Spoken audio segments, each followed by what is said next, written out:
afternoon, everyone. Mike here, driving the Hellcat today, and as I get ready to sell this car, I wanted to kind of address something that a lot of people have said, over the past couple of months and everything. And for those of you who've been following the channel for a while, you might know why someone would say this, but people say, do you regret buying a Hellcat? Do you think you should have bought something else? And is a Hellcat worth it, or is it a bad car to buy if I'm looking at buying one?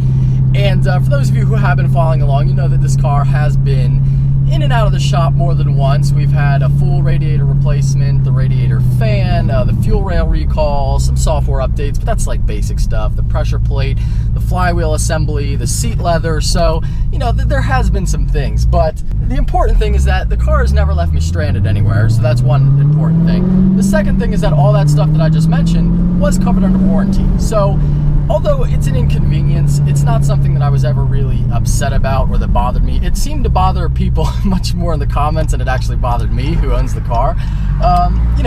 The other thing to consider is that this is a pretty early build 2015 Hellcat. Of course, 2015 was the first year for them. It wasn't like one of the first ones ever, but it was pretty early. I got this car back in the fall, and I've had the car for about 8 months now, so it was a pretty early build car, and a lot of the problems since then have been worked out. So when it comes to the issues that I've had, it hasn't been something that's really made me upset in any way. Now, FCA, Fiat Chrysler Automotive, is pretty low on the list as far as Consumer Reports is concerned. Sorry, hopefully the audio isn't too bad. It's a really nice day. I don't want to put the air on because it's a little too cool for that, but it's a little too warm to sit here with the windows up, but we'll see how it goes. If I start sweating, you'll know why.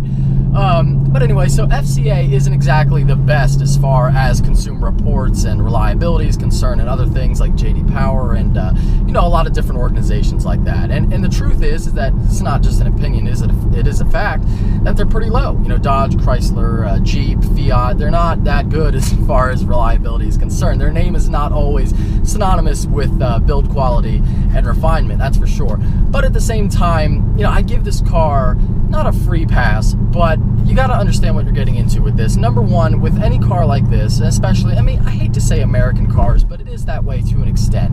You want cheap and reliable, you go Japanese. If you want luxury and refinement, you go German. If you want power and affordability, you go American. And that's what this car is. This is one of the more expensive Dodge products there is. I think the only thing that's more expensive is a Viper. Now, you might be able to I'm sure some of the big trucks you can get up to higher than this.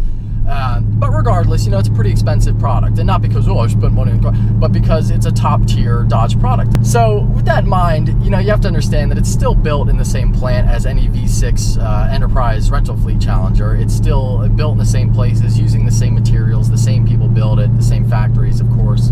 So you got to understand what you're getting into. This is a 707 horsepower car from the factory with a warranty. And it's got to be able to do things very well. It's got to be able to be a complete animal when you want it, but it's also got to be a docile daily driver like we're in right now. And it's quiet. You can make a vlog. A lot of people ask me, do you have a microphone or anything? No, the GoPro's sitting there. And it's usually quiet enough in this car to make a vlog. Now, some people with headphones have said that the drone is pretty bad, which I'm sure it can be because you get that heavy bass sound. But the point is that it's a really comfortable daily driver. And to be able to make 707 horsepower and offer a warranty, and in fact, most dyno sheets would say that the car actually makes more than that, it's not that easy. So I give the car a lot of credit for what it is. And like I said, those issues haven't bothered me. It's an early build car, and it's one of the things that you just kind of have to expect some little hiccups and issues to come along with it. And this being a Hellcat, let's do a little pull.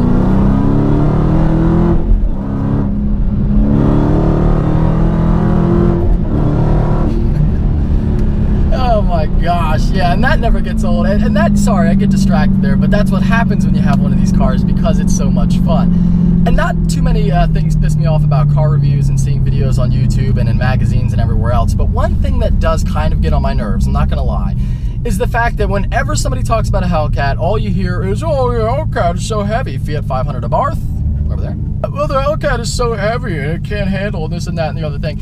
If you haven't driven one of these cars, then you don't know, because it handles its weight very well, and it's still plenty agile enough and well planted enough to have fun on some back roads. It really is. And I've heard people say some ridiculous things like, oh, a BRZ could beat it on a track. Are you out of your mind? A BRZ wouldn't be able to tell what direction this car was going, much less keep up with it on a track. And that's just the truth. It may not be a great track car and handler compared to like a Z06 or a GTR or other things like that, but it's still plenty enough to have fun. And you know, of course, the obvious thing is that, yeah, it would handle better if it wasn't 4,400 pounds. It's a big car, it's a big girl, there's no doubt about that.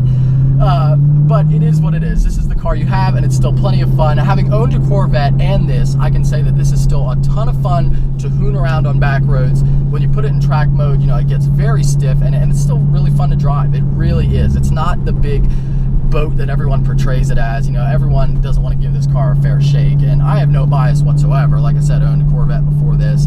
Obviously, the Corvette was better. This is still plenty of fun. So back to the question of, is it worth it?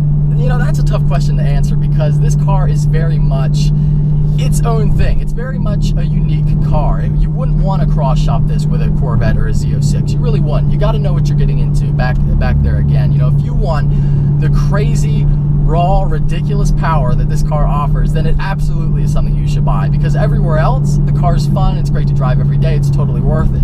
So it's all about knowing what you want. You know, one of the closest competitors, I think, for this car would probably be the last gen GT500. You know, just tons of power, basically about going fast in a straight line, even though it can handle better than people give it credit for. But, you know, it's one of those things you really have to know what you're getting into. Like I said, you wouldn't want to cross-shop this with the other vehicles.